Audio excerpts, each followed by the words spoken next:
Welcome back to Ramya நம்ம வீடு சமையல். இன்றைக்கி நம்ம என்ன பார்க்கணும் பார்த்தீங்கன்னா ஒரு சூப்பரான ஃப்ரைட் ரைஸ் தாங்க பார்க்க போகிறோம். அது எப்படி செய்கிறது நம்ம வீடியோக்குள்ளே பார்த்து தெரிஞ்சுக்கலாம். வாங்க வீடியோக்குள்ளே பார்க்கலாம். நம்ம பார்க்கும்போது வெஜ் ஃப்ரைட் ரைஸ் பண்ண போகிறோம்.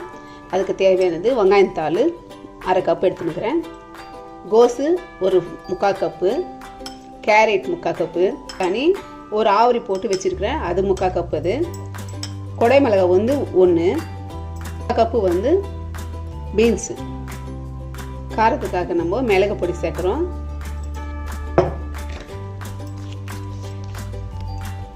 க்ரீன் சில்லி இது உங்களுக்கு வேணுமானா யூஸ் பண்ணால் இல்லை வேணான்னு விட்டுடலாம். நான் சின்னது ஏன் வாங்கிக்கணுன்னா இதுக்கு அப்போ நம்ம எப்போ ஒரு நாளைக்கு செய்கிறனால இது சரியாக போயிடும். நிறைய செய்கிற தான் பாட்டில் வாங்கிக்கலாம். நான் பாஸ்மதி அரிசி ஒரு 20 நிமிஷம் நான் ஊற வச்சுட்டுக்கிறேன். இப்போ நம்ம செய்யலாம், எப்படி செய்யலான்ட்டு.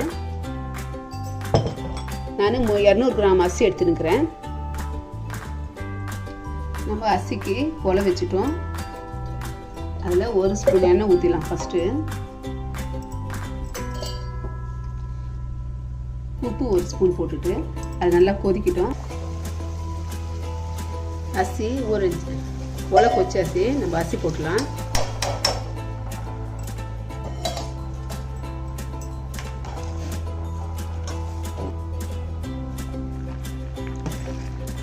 இப்போ பாருங்க எவ்வளோ வெந்தால் போதும்.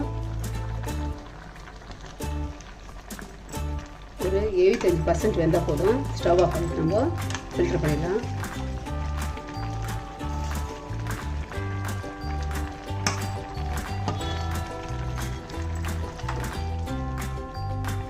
அதுவே எவ்வளோ வெந்தால் போதும்.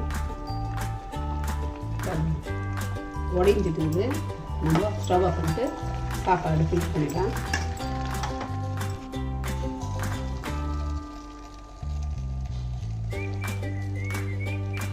கடாய் ரொம்ப சூடாகணும். சூடான பிறகு நம்ம ஆயில் ஊற்றிட்டு இப்போ கோஸ் போடலாம்.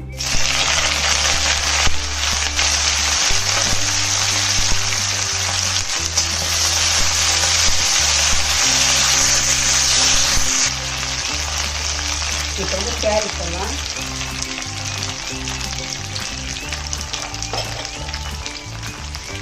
பீன்ஸு இது எல்லாமே நல்லா வதக்கிட்டு கொடை மிளகாய் உங்களுக்கு எந்த சைஸுக்கு வேணுமோ அந்த சைஸுக்கு வேணுமோ கட் பண்ணிக்கலாம். பட்டாணி உங்களுக்கு இஷ்டம் தான் போட்டுக்கோ, இல்லாட்ட வேணா இருக்குங்க. நான் பட்டாணி போட்டுருக்கேன்.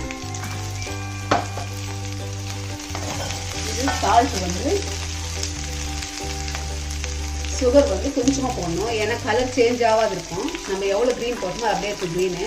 அதுக்காக தான் இப்போ நல்லா சுகர் 70% நம்ம குக் பண்ண போகிறது. தேவையான சால்ட்டு நம்ம சாப்பாட்டில் போட்டுக்கிறோம். அதனால் இதுக்கு தேவையான கொஞ்சமாக தேவையானது இது போட்டலாம். கொஞ்சமாக வதக்குனது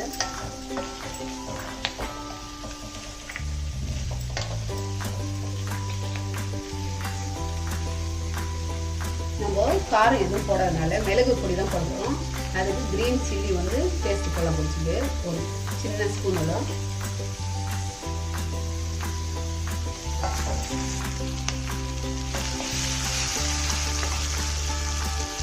சோயா சாஸு இது திக்காக இருக்குது. இதனால 1 ஸ்பூன் ஊற்றிக்கலாம். நம்ம தண்ணியாக இருந்துச்சுன்னா ஒரு 2 ஸ்பூன் ஊற்றுவோங்க. இது நம்ம செய்கிற நம்ம ஃபுல் ஃப்ளேமில் வச்சு தான் செய்யறது.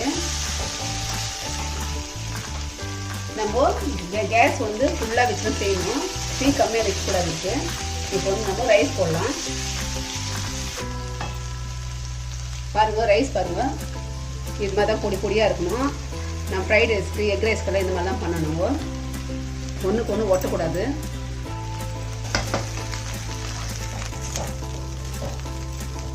பாருங்கள் இந்த மாதிரி நம்ம மொத்தம் போட்டு கலந்து கொஞ்ச நேரம் ஸ்டவ் மேலே இருக்கணும். உங்களுக்கு இஷ்டப்பட்டால் போடணும் பெப்பர் பொடி, இல்லை வேணான்னு விட்டுடுங்க. நான் பெப்பர் பொடி போட்டுக்கிறேன். கொஞ்சமாக பாருங்கள் ஒரு கைப்பிடியோட ஆனியனு ஸ்ப்ரிங் ஆனியன் போட்டுக்கிறேன். இப்போ நீங்கள் பார்த்த ஃப்ரைட் ரைஸை மறக்காம வீட்டில் ட்ரை பண்ணி பாருங்கள். பிடிச்சிருந்தா லைக் பண்ணுங்கள், ஷேர் பண்ணுங்கள், கமெண்ட் பண்ணுங்கள். அதே மாதிரி சப்ஸ்கிரைப் பண்ணிட்டு பக்கத்தில் இருக்க பெல் ஐகானை கிளிக் பண்ணுங்கள். அடுத்த வீடியோவில் சந்திப்போம். சாம் ரம்யா, பாய்.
இப்போ நீங்கள் பார்த்த ஃப்ரைட் ரைஸை மறக்காமல் வீட்டில் ட்ரை பண்ணி பாருங்கள்.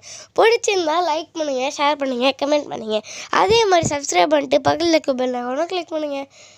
அடுத்த வீடியோவில் சந்திப்போம். சாம் ரம்யா, பாய்.